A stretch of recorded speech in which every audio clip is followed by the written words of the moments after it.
Bismillahirrahmanirrahim. Assalamualaikum warahmatullahi wabarakatuh. Alhamdulillah kita bersua kembali di channel Guru Mande.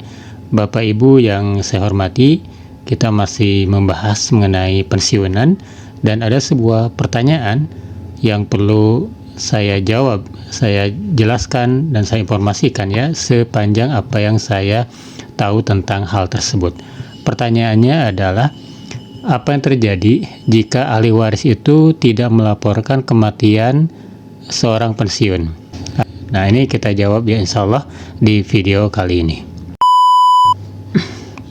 Ya, seperti yang kita ketahui ya bahwa gaji pensiun itu berlaku seumur hidup. Loh, emang betul gaji pensiun itu berlaku seumur hidup? Ya betul ya, karena ketika pensiunan atau ketika PNS itu purna pensiun, maka dia akan mendapatkan gaji pensiun bulanan.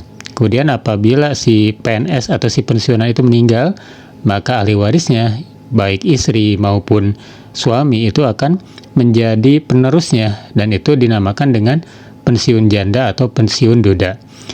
Kemudian kalau ahli waris yang berupa suami atau istri itu meninggal juga, maka itu turun ke anaknya yang memang kalau memenuhi syarat ya, memenuhi syarat, maka itu dinamakan dengan pensiun yatim piatu. Nah, kalau sudah selesai, maka selesailah program pensiun untuk pensiunan tersebut. Nah, jadi ini sebetulnya memang ya pensiun itu adalah seumur hidup. Nah, untuk mendapatkan hak-hak di dalam program pensiun ya tentu kita tidak akan terlepas dari yang namanya hak dan kewajiban. Ketika kita masih ketika Bapak Ibu masih aktif sebagai pegawai negeri, maka itu ada dua kewajiban. Pertama adalah melakukan update diri, update data diri dan yang lainnya. Kemudian yang kedua adalah membayar iuran yang dipotong langsung dari gaji pokok, yaitu sebesar 4,75%.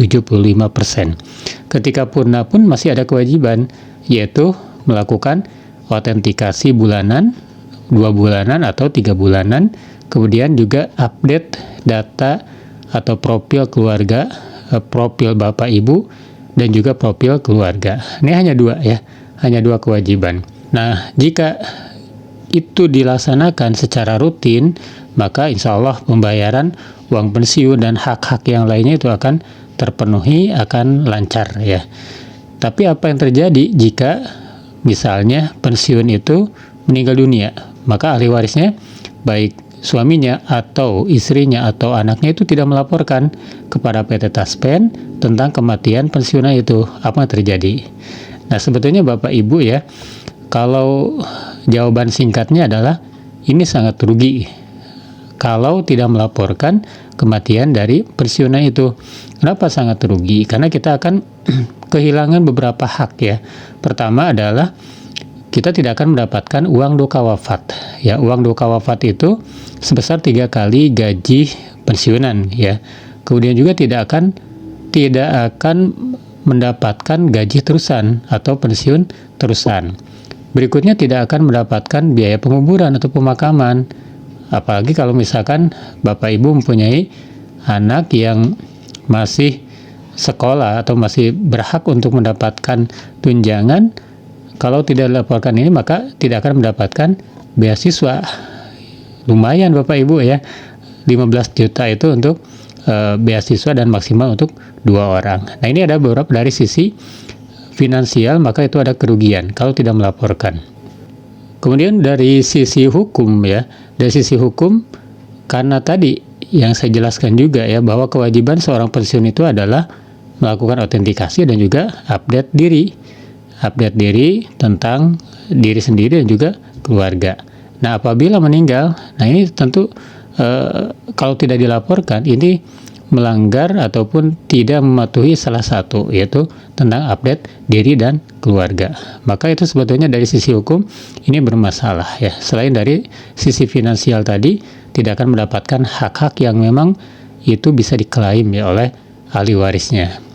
Nah, pertanyaan berikutnya, apakah mungkin ini bisa terjadi dan Taspen mengalami kerugian dengan tidak adanya pelaporan dari pihak keluarga atau pihak ahli waris tentang kematian seorang pensiun. Ya sebetulnya tidak ya, karena Taspen itu sudah menyiapkan, sudah mengantisipasi hal tersebut, yaitu dengan kewajiban autentikasi. Simak penjelasannya dari PT Taspen. Bagaimana kalau ahli waris tidak melapor kalau pensiunan telah meninggal dunia? Nah, saat ini Taspen telah berinovasi dengan layanan autentikasi. Autentikasi adalah proses verifikasi yang dilakukan untuk memastikan bahwa dana pensiun bulanan diterima oleh yang berhak. Sobat Taspen, jika terdapat kejadian meninggal dunia atau perubahan data keluarga, segera lapor ya ke kantor cabang Taspen terdekat atau hubungi call center Taspen di 1500919. Nah, dengan autentikasi ini sebetulnya sudah terkontrol gitu. Apakah pensiun itu masih hidup atau tidak? Karena kalau jadwalnya 1 bulan sekali, maka maksimal 3 bulan itu kalau tidak autentikasi, maka itu ada penghentian gaji sementara, ya, ada penghentian gaji sementara bagi si pensiun itu. Kemudian kalau yang jadwalnya 2 bulan sekali atau 3 bulan sekali ya sama, maksimal 3 bulan itu kalau tidak ada autentikasi maka itu dianggap ataupun nanti dihentikan sementara ya untuk gaji pensiunannya. Ya, dari sisi Taspen sendiri itu sudah mengantisipasi hal tersebut, sehingga yang menjadi titik kerugian adalah ahli waris dari Bapak Ibu. Ketika Bapak Ibu itu meninggal, maka ahli warisnya ketika tidak melaporkan kematian seorang pensiunan itu, maka yang mengalami kerugian secara finansial maupun secara hukum itu adalah ahli waris. Ya, demikian, mudah-mudahan ini menjadi edukasi bagi kita semua tentang kewajiban dan juga hak-hak yang perlu kita klaim dan kewajiban yang harus kita tunaikan mengenai pensiunan. Semoga Bapak Ibu tetap sehat, tetap semangat dan bahagia. Assalamualaikum warahmatullahi wabarakatuh.